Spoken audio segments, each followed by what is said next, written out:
Hello everybody, നമസ്കാരം. നമ്മൾ പ്രധാനമന്ത്രി ഭാരതീയ ജനൌഷധി കേന്ദ്ര പുത്തൂർ പാലക്കാടിൻ്റെ നമ്മുടെ ജനൌഷധി ഷോപ്പാണ് ഈ കാണുന്നത്. ഞാൻ ഈ ഒരു അവസരത്തിൽ നമ്മൾ ജനൌഷധി മരുന്നിനെക്കുറിച്ച് ചെറിയൊരു ഇൻട്രൊഡക്ഷൻ തരികയാണ്. കാരണം പലർക്കും ജനൌഷധി മരുന്നുകളെ ഐഡൻറ്റിഫൈ ചെയ്യുന്നതിനൊരു പ്രശ്നമുണ്ട്. പല പ്രാവശ്യം ഞാൻ വേറെ പല രീതിയിൽ ഞാൻ വീഡിയോ ചെയ്തിട്ടുണ്ട്. ഈ വീഡിയോ ഒന്നുകൂടെ നമ്മൾ ചെയ്യുകയാണ്. ജനൌഷധി മെഡിസിൻ എപ്പോഴും നമ്മൾ എടുക്കുമ്പോൾ നമ്മൾ ബേസിക്കായിട്ട് നോക്കേണ്ടത് ഈ ഒരു ഇവിടുത്തെ ഒരു ലോഗോയുണ്ട്. നമ്മൾ ഈ ഹിന്ദിയിൽ എഴുതിയിരിക്കുന്ന ഭാരതീയ ജനൌഷധി പരിയോജന പ്ലസ് നമ്മുടെ എല്ലാ പ്രോഡക്റ്റുകൾക്കും ഒരു ഡ്രഗ് കോഡ് ഉണ്ടാവും.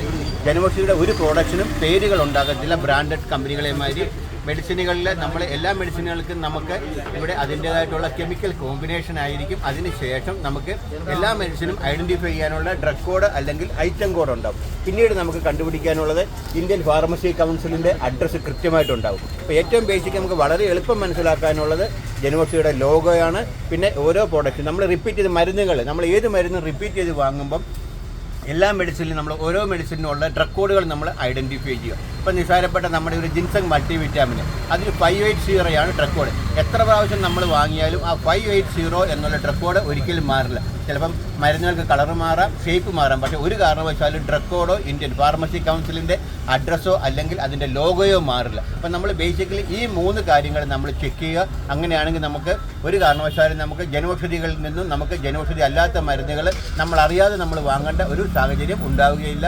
Thank you very much. എൻ്റെ പേര് സുരേഷ് എന്നാണ്. ഇത് ഒന്നുകൂടെ പറയാം, പ്രധാനമന്ത്രി ഭാരതീയ ജനൌഷധി കേന്ദ്ര പുത്തൂർ പാലക്കാട്.